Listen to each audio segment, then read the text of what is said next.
Snake, this is Havoc. Do you read me?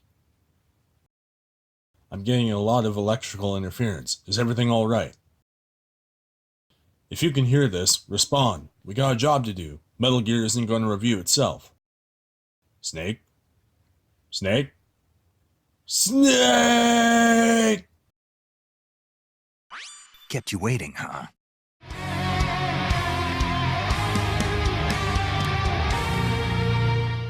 What up everyone, I am Gallant Havoc and I'm back with another review. So I figured since my last review was the first Metal Gear Solid, and I did a first new then old one for Zelda, I do the same thing for Metal Gear but backwards. Now, I know Metal Gear Survive is the most recent in the franchise, but we don't talk about that. Ever. So instead we'll be reviewing the phenomenon that was Metal Gear Solid 5 as a whole. So Ground Zeroes and Phantom Pain as one. Buckles up. Now this was probably the most debated on game for all players of the franchise, whether new or old, and it shows. But it was long anticipated since being announced, and though it took a while to make, it still delivered on its promises. A thorough gaming experience that only the man Hideo Kojima could come up with himself. It was also Kojima's unintentional swan song after being fired from Konami. Fuck Konami. We'll get more into that later. This is also the first game without Snake's main voice actor, David Hayter, being replaced by Kiefer Sutherland, which was a surprise and a shock.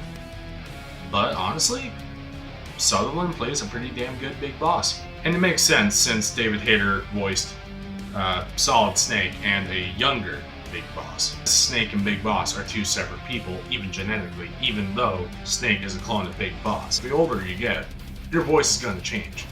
Older Big Boss was voiced by Richard O'Doyle in Metal Gear Solid 4, and now Sutherland in 5. Big Boss was relatively young by the time Metal Gear Solid 3 and Peace Walker took place. The gameplay itself is a complete shift from what we're used to in past Metal Gear games, going from a linear, constrained route to the open world standard of today. The core gameplay, however, remained the same. It was still a stealth game, you still had to avoid your enemies. Not killing people was once again encouraged, and actually rewarded quite well, as you could recruit the soldiers you incapacitate to your mother base. But as a way of smoothly allowing new audiences to play the game, you could still go in guns blazing, killing everyone on sight. Something I advise against. Though the difficulty spike upon being detected was still there, it could be avoided relatively easily. Even though it was dramatically different from past games, it was still wholeheartedly a Metal Gear game. The Ground Zeroes portion of the game, which was essentially a demo you had to pay for, still introduced you relatively well to what you were getting into. And when Phantom Pain came out, they polished up what was already there and gave you so much more. However, this does not mean it was without its flaws. Progression being the biggest and most obvious. You'd be often playing for hours just to get to a relevant part of the story, like the hospital sequence.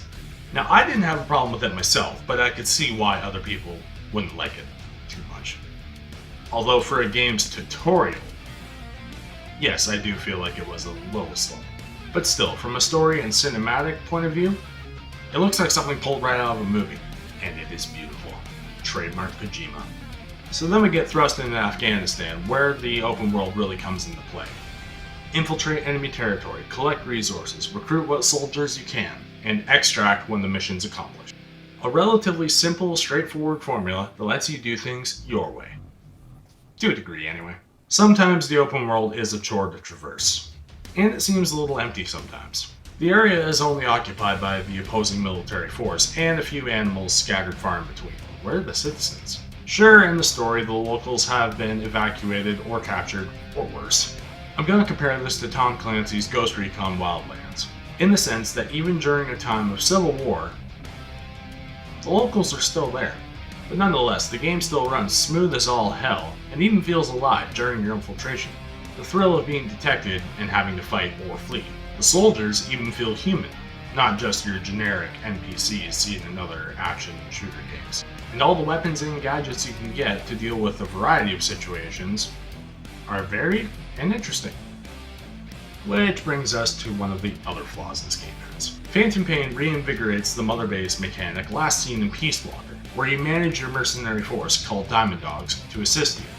You have to recruit them first by either not killing them and extracting them by helicopter, or they volunteer, or my personal favorite, the Fulton recovery device. They develop weapons and equipment for you, give you vital intel on your mission, or can even be sent out on missions themselves to earn you GMP and increase their stats. GMP is the game's currency, gross military product. Now in description, it sounds great, and is actually quite helpful, but in execution, it takes a while for Mother Base to actually develop something. For example, the R&D unit. You need to have soldiers with higher levels to craft the more useful pieces of equipment in the game. And then the wait times for said equipment to become available can sometimes be pretty bad. Sure, you can play some side ops or main missions that take up the time, but it can get repetitive and kind of annoying if you don't have the right equipment. Now again, I personally didn't have too much of a problem with this, but the issues are still there. Now sure, when you get good enough in the game, you don't depend on the equipment nearly as much. But still, to switch things up and potentially get you further in the game quicker and more efficient, a faster progression system would be very helpful. It's elements like this that make me avoid similar games, like Warframe. There's grinding for resources and waiting for a bit of equipment. And then there's Warframe. Vietnam flashbacks, man. Also, Mother Base has kind of an online component as well, called the Forward Operating Base, FOB for short. You build a separate Mother Base to upgrade your already existing one. The catch is, other players can infiltrate and steal your resources. While this can be daunting to some, it can be fun to others, especially more competitive players like myself, a feature which I personally really like. Seeing the notification saying your base is being infiltrated or so-and-so has infiltrated your base, it really makes you go, oh, it's on, buddy. But Phantom Pain at least makes it feel very rewarding. And it actually makes a bit of a difference. Speaking of making a difference, the boss fights in this game. I'm speaking of 3 in particular. The Man on Fire,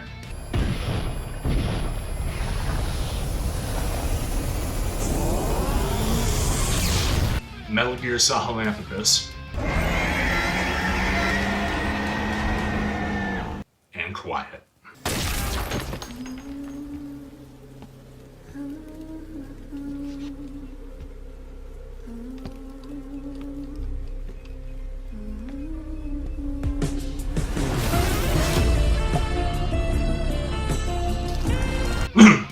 But no, the boss battles. The 3 that matter are phenomenal. A terrifying supernatural being with the proverbial weakness to water, a heart-pounding sniper fight that leads to one of the biggest character plots in the entire game, and a giant bipedal mech that serves as the precursor to Metal Gear Rex, last seen in Metal Gear Solid 1, and also the namesake of the series, Metal Gear.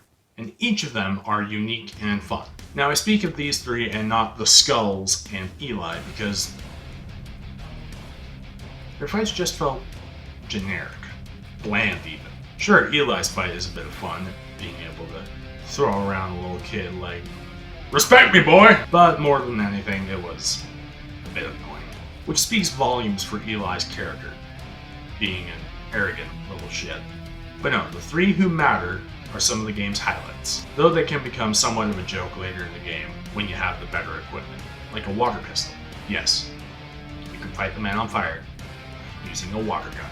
Metal Gear Solid, everyone! The first time around when you fight Quiet, you can request a supply drop and hit her right in the head with it. But her extreme difficulty mission, where she's made to look like Sniper Wolf from Metal Gear Solid, is truly a test of survival.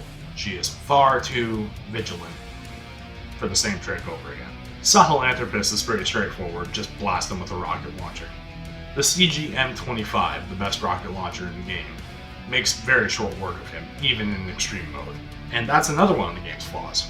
In total, there are about 50 main missions, but after mission 31 where you fight Sahelanthropus, you're given several missions that are rehashes of missions you've already completed, but with a twist.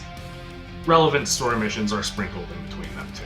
Subsistence missions, you go in unarmed. All weapons and equipment procured on site. Total stealth, where you absolutely cannot be seen.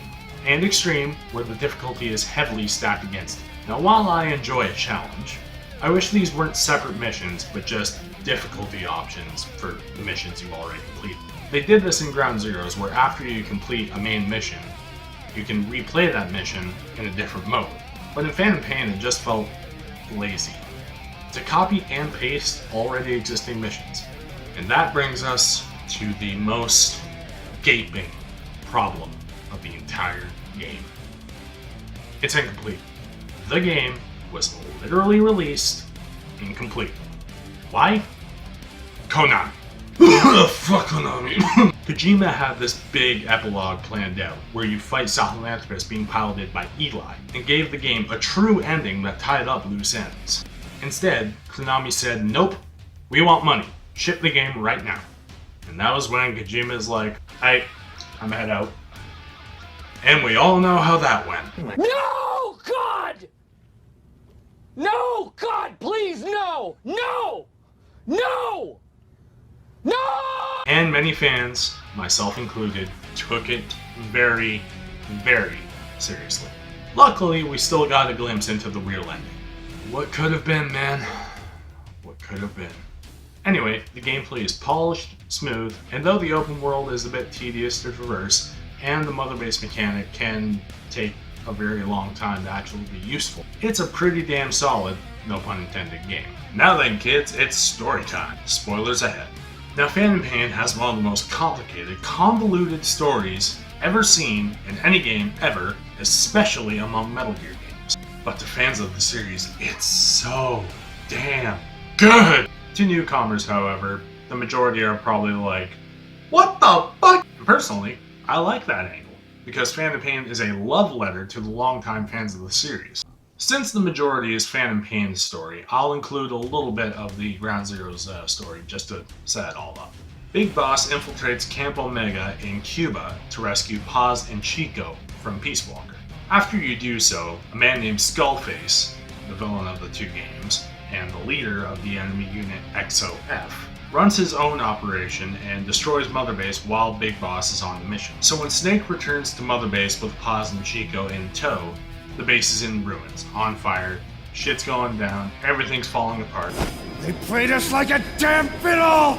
And then you find out that Paz is rigged to blow with a bomb implanted inside her. She's pretty much an ace in the hole for Skullface. So the bomb goes off and Big Boss is put in a coma for 9 years. Now this is where Phantom Pain really begins. So you wake up from said coma in a hospital in one of the most what the fuck introductions to any story. You're nearly assassinated by who would become Quiet later in the game. But you're rescued by your bed neighbor, who calls himself Ishmael. So the hospital comes under attack by XOF, the unit who destroyed Mother Base 9 years ago, and you and Ishmael need to escape. You run into the man on fire, who is searingly imposing, and then you meet a boy in a gas mask who has psychokinetic powers. Yes, that's who you think it is.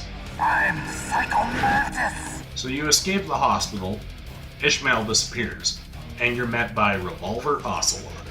You then have to escape the men on fire on horseback. You go to Afghanistan where you have to rescue Kazuhira Miller, your old second-in-command from MSF, Militaires Sans Frontières. Am I saying that right? Before everything went to shit. So you rescue Miller, but are attacked by an elite unit known as the Skulls. These creepy super soldiers who can conjure mist and move extremely quickly. You avoid them and return to Mother Base, where you begin to plan your revenge on Cypher, who is believed to be the culprit behind the attack 9 years ago. But we all know it's XOF. It was me all along, Austin! Cypher's kind of like a government information agency working behind the scenes. Pretty much the Metal Gear equivalent of the Illuminati. They later come to be known as the Patriots. Patriots confirmed. So after some missions in Afghanistan, you learn what both XOF and Cypher were up to. You eventually go to rescue Huey Emmerich, a scientist who used to work for you back in the Peace Walker days, but seemingly betrayed you 9 years ago. Huey's son is Otacon, who you meet in the past Metal Gear games. You know, the guy who wet his pants. On your way to get him, you run into Quiet, the new and improved Quiet, who is now an ace sniper and has supernatural abilities. quite similar to the Skulls, other than the Mist conjuration. You're given the choice to kill her by Miller, or the better route, listen to Ocelot and recruit her. Trust me, the better move is to recruit her, very much so. So Huey is put to work for you, much to the chagrin of the other Mother Base members, who do not trust him at all whatsoever given what happened.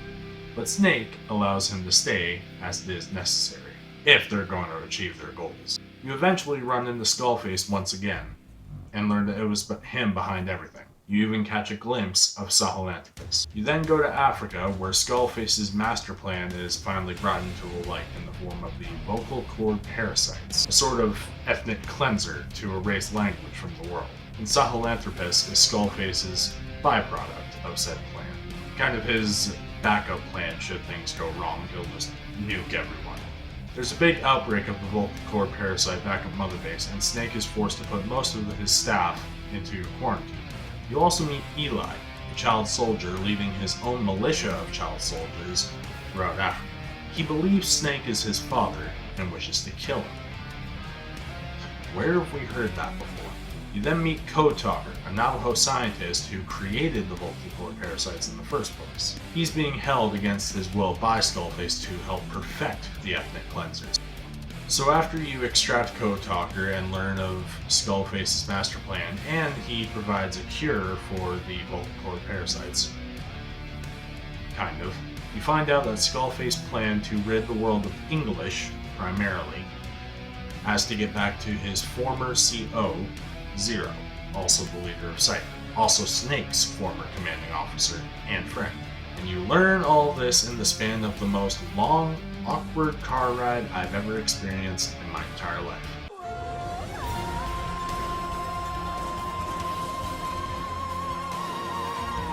Accompanied by the game's main theme, Sins of the Father, which I will admit is a damn good song, even if it has become somewhat of a meme.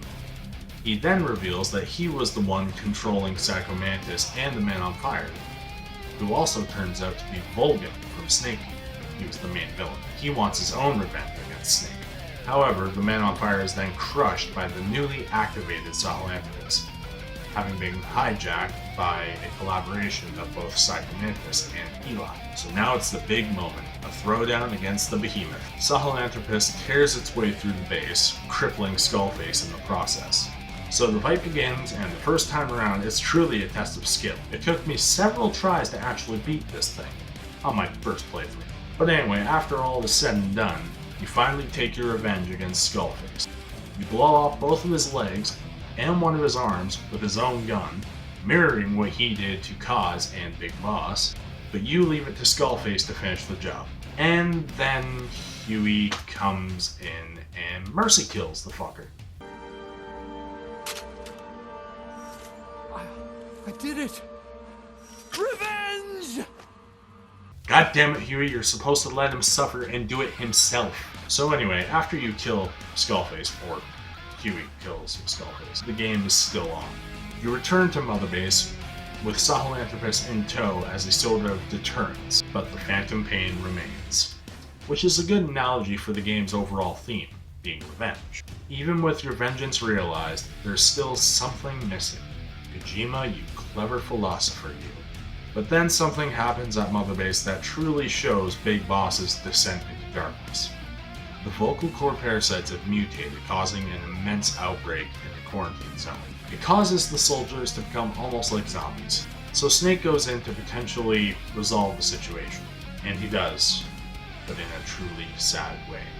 Any soldier that has been infected must die, with your soldiers either thanking you for ending their suffering or hating you for becoming a necessary evil. And as you go, it truly feels like you're becoming something less than human. And it shows, too.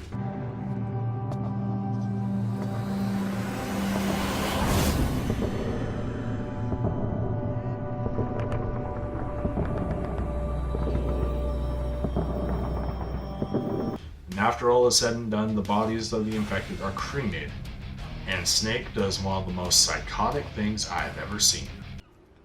I won't scatter your sorrow to the heartless sea.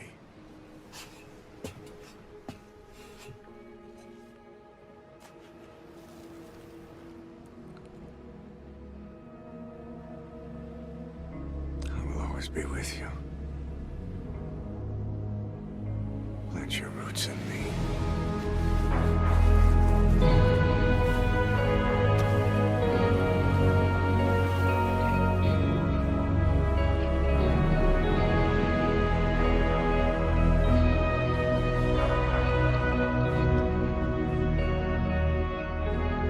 I won't see you end as ashes.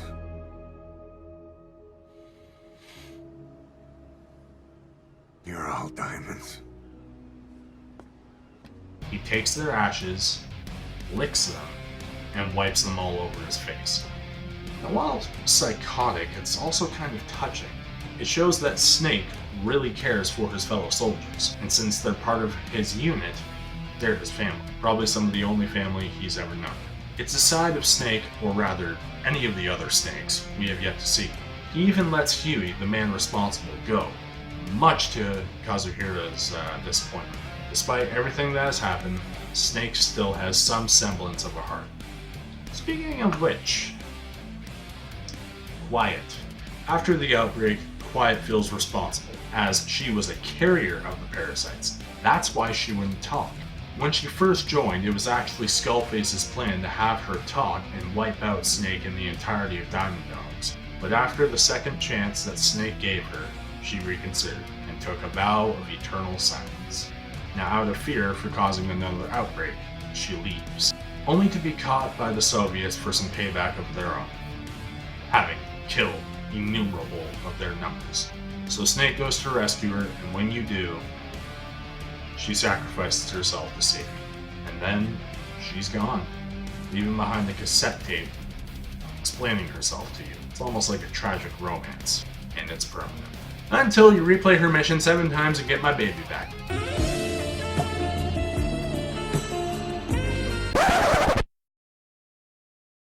So Quiet's exit then brings us to the most controversial part of the game, Snake's identity. This is a huge spoiler if you haven't played the game. As it turns out, this whole time, you're not the real Big Boss. The medic, who was on the helicopter with Big Boss at the end of Ground Zeroes, is you. Well, that's fine, but I don't see how that affects... What? The part in the hospital where you create your avatar, that's what the medic looked like.